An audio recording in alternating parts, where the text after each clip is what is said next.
Grabe talaga kayo, familiay. Samantalang si Shelina nga nagpasikat ka sa inyo at si Shelina din nagpasikat sa Manix Club.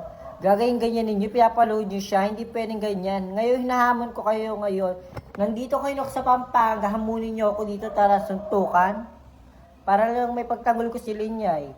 O ano na, akala ko mo ba yung family yan? Bakit yung binubuli si Shelin? Nung nasa inyo pala si Shelin, lagi nyo pala pinapaluhod. Ano na family yan? Akala ko napakabait nyo.